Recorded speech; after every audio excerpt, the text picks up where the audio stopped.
শীত আসলেই চিতই পিঠার ধুম লেগে যায়। আর আমার বাড়িতে ধুম লেগেছে গুড় চিতই পিঠা। আসসালামু আলাইকুম মাই ইউটিউব ফ্যামিলি। দেশ বা দেশের বাইরে যে যেখানে আছেন সকলকে আমার সালাম। সকলে সুস্থ থাকুন, ভালো থাকুন আর নেক পথে চলুন, এই দোয়াই করি আল্লাহ পাকের কাছে। আর আপনারা আমাদের জন্য দোয়া করবেন, আমরা যেন সুস্থ ও সবল থাকতে পারি আর নেক পথে চলতে পারি। ফ্রেন্ডস, আজকে খুব সহজভাবে খুবই মজাদার খেজুরের গুড়ের চিতই পিঠা বানিয়েছি। একেবারে নরম তুলতুলে আর অসংখ্য ছিদ্রযুক্ত আর স্পঞ্জি। আজকের এই গুড় চিতই পিঠার রেসিপি ভিডিওটি স্কিপ করে দেখবেন না, আপনাদের সকলের কাছে অনুরোধ রইল। তার সাথে লাইক, শেয়ার, কমেন্ট অবশ্যই করবেন, আর যারা নতুন রয়েছেন সাবস্ক্রাইব করে পাশে থাকবেন। চলুন শুরু করি। বিসমিল্লাহির রহমানির রহিম। এখানে ভাতের চাল নিয়েছি 2 কাপ, যে চাল দিয়ে ভাত আমরা রান্না করি বাড়িতে। তার সাথে যে কাপের মাপ করে সিদ্ধ চাল নিয়েছি সেই কাপের মাপ করে হাফ কাপ গোবিন্দভোগ চাল নিয়েছি।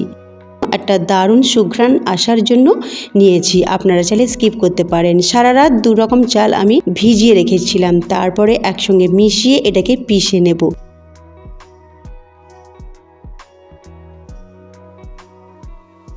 পিষে নেবার সময় নর্মাল পানি নিয়েছি, পানিটা প্রথমে 1 কাপ দিলাম। সমস্ত পেস্ট বানাবার সময় আরও 1 কাপ পানি দিয়েছি। এই রকম পেস্ট রেডি হয়েছে আমার। আমি এবারে এটাকে একটা বোলে ঢেলে নিচ্ছি। পেস্টটা একেবারে স্মুথ পেস্ট না বানালেও হবে, একটু দানা দানা থাকলেও হবে। এবার হাতের সাহায্যে 5 মিনিট এইভাবে মথে নেব। 5 মিনিট মথে নেবার পর তারপরে আমি দেব খেজুরের গুড়। খেজুরের পাটালি গুড়কে আমি একটু পানি দিয়ে গলিয়ে রেখেছিলাম আগে থেকে, আর গুড়টাকে ঠান্ডা করে নিয়েছি, গরম দেবেন না।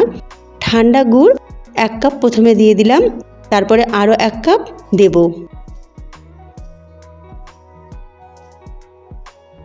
এখানে মোট 2 কাপ খেজুরের গুড় দিলাম। আপনাদের কাছে লিকুইড থাকলে লিকুইড গুঁড়ো দিয়ে দিতে পারেন। এবার এটাকে ভালো করে মিশিয়ে নেব। আপনাদের কাছে যে গুড় অ্যাভেলেবেল রয়েছে সেটাই দিতে পারেন, তবে খেজুরের গুড় দিলে এর স্বাদটা আরও অনেক বেড়ে যায়। এবার ভালো করে এইভাবে মাখাতে মাখাতে দেখবেন বেশ অনেকটা পাতলা মতো হয়েছে। তো যেমন চিতই পিঠার ব্যাটার তৈরি করা হয়, তো সেই রকমই হয়েছে। দেখুন এর ব্যাটারের কনসিস্টেন্সিটা দেখুন, এই রকম করে নিতে হবে। খুব ভালোভাবে এটাকে মাখিয়ে আমি এটাকে রেডি করে নিয়েছি। এবার এটাকে ঢাকনা চাপা দিয়ে 10 মিনিট রেস্টের জন্য রাখবো। 10 মিনিট পর ফিরে আসছি।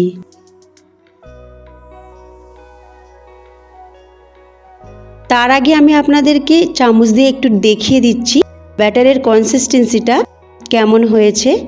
দেখিয়ে বুঝতে পারছেন।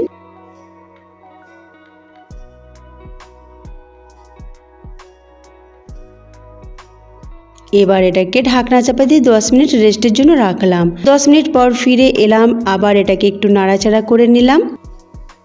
তারপরে এতে দেব স্বাদ মতো লবণ আর দেব বেকিং পাউডার। বেকিং পাউডারটা একদম শেষে দেবেন যখন পিঠাটা বানাবেন। বেকিং পাউডারের বদলে আপনারা ইনো দিতে পারেন, বা বেকিং পাউডার ইনো না দিলেও এটা হবে, তবে এটা খুব বেশি হয়তো ফুলবে না। তবে বেকিং পাউডার দিলে এটা খুব বেশি নরম হবে, সেই জন্যই দেয়া। যাই হোক, গুড় দিয়ে তৈরি করছি সেই জন্যই বেকিং পাউডারটা দিয়েছি। তো আপনারা চাইলে গুড়টা কম করে দিয়ে বেকিং পাউডার না দিয়ে বানাতে পারেন। আমি এখানে 2 কাপ গুড় ব্যবহার করেছি, সেই জন্যই বেকিং পাউডারটা দিয়েছি।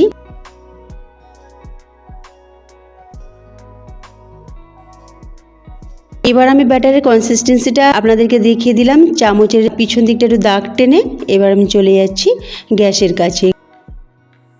কড়াটি বসিয়েছি, একেবারে গরম করে নিয়েছি খুব ভালোভাবে। হাত দিয়ে এইভাবে আমি চেক করে নিচ্ছি। দেখবেন বেশ অনেকটা তাপ ফিল হবে, তখন তেলটা ব্রাশ করে নেব। তেল ব্রাশ করলে পিঠা আটকাবে না, আর যেহেতু এটা গুড় দিয়ে বানাচ্ছি তো আটকে যাওয়ার সম্ভাবনা রয়েছে, সেই জন্য তেলটা অবশ্যই ব্রাশ করবেন। আর লোহার কড়াইতে করলেও তেল দেবেন, বা মাটির পাত্রে করলেও তেল দেবেন। তো আমার এটা ননস্টিক কড়া। এবার যখনই পিঠার ব্যাটারটা দেবেন তখন কিন্তু এইভাবে একটু নাড়াচাড়া করে নেবেন, আর যত নাড়াচাড়া করবেন তত কিন্তু পিঠা ফুলবে আর অসংখ্য ছিদ্র তৈরি হবে। এই চামচটা 1.5 চামচের মতো নিলাম, আর ঢাকনা চাপা দিয়ে এটাকে কুক করব। ঢাকনা চাপা দিয়ে এটাকে কুক করতে প্রায় আমার 2 থেকে 2.5 মিনিট লেগেছে। যেহেতু এটা গুড় দিয়ে তৈরি করছি সেই জন্য টাইমটা বেশি লাগছে, কারণ গুড়ের একটা রস থাকে আর সেটা শুকোতে সময় নেয়। আর একটা আমি আপনাদেরকে বানিয়ে দেখাচ্ছি। তো ফ্রেন্ডস, আপনারা যদি চিতই পিঠার রেসিপি দেখতে চান তো আমার চ্যানেলে আসতে পারেন, বা ওপরে আই বাটনে দেওয়া আছে সেখানেও ক্লিক করে দেখে নিতে পারেন। অনেকগুলো চিতই পিঠার রেসিপি দেওয়া থাকবে।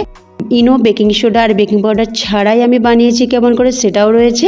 আর তার সাথে কোনো রকম কালার ছাড়াই পাটিসাপটার পিঠার রেসিপি রয়েছে, তার সাথে দুধ পুলি, পাস্তা পুলি, সব কিছু আপনারা আই বাটনে দেখে নিতে পারেন। আর অ্যান্ড স্ক্রিনেও আমি 2টো ভিডিও দেবো, সেখানেও চেক করে নিতে পারেন। তো ফ্রেন্ডস, এবার আমি পরিবেশন করে নিচ্ছি খেজুরের গুড় দিয়ে গুড় চিতই পিঠা। এই পিঠাটা এমনিও খাওয়া যায়, আর দেখুন কতটা নরম তুলতুলে হয়েছে। আর খেতে কি বলবো, আপনারা অবশ্যই বানিয়ে আর আমাকে কমেন্ট করে জানাবেন কেমন আপনাদের লেগেছে। খুবই সহজ রেসিপি। তো চলুন আজকে এই মতো রইলো, আবার ফিরে আসছি নতুন এক রেসিপি নিয়ে। আল্লাহ হাফিজ।